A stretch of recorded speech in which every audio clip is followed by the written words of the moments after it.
Hi విను, మన ఇంట్లోంచి వేస్ట్ ఇచ్చేటప్పుడు 100% ఆ వేస్ట్ని సెగ్రిగేట్ చేసి ఇవ్వండి. ఎందుకంటే తడి చెత్త పొడి చెత్త వేరు చేసి ఇవ్వాలి. ఎందుకంటే ఈ రెండు మిక్స్ అవుతే అది సెగ్రిగేషన్ ప్రాసెస్ డంప్ యార్డ్లో చాలా కష్టం అవుతుంది. ఎందుకంటే తడి చెత్తని యూస్ చేసి మెన్యూర్ తయారు చేస్తారు, పొడి చెత్త యూస్ చేసి వాళ్ళు ఏం చేస్తారంటే ప్రాసెస్ చేసి డిఫరెంట్ ఐటమ్స్ తయారు చేయడం లేకపోతే సేల్ చేయడం అది జరుగుతుంది.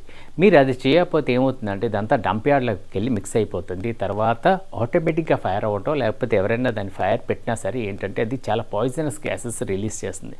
దయచేసి ఇంటి దగ్గర ఇచ్చే చెత్తని సెగ్రిగేట్ చేసి ఇవ్వండి. వర్కర్స్ మీ ఇంటికి రోజు వస్తున్నారు కదండి, మనం ఆ బిన్స్లోకి వేస్ట్ చేసేటప్పుడే డ్రై వెట్ వేస్ట్ సెగ్రిగేట్ చేసి వేసినట్లయితే ఇచ్చినప్పుడు కూడా ఈజీగా ఉంటుంది, వాళ్ళు కూడా తీసుకెళ్ళి హ్యాపీగా దాన్ని ప్రాసెస్ చేయగలరు. సో మున్సిపల్ అథారిటీస్ అదేవిధంగా గవర్నమెంట్ కూడా దీని మీద చాలా ఎఫర్ట్స్ పెడుతుంది.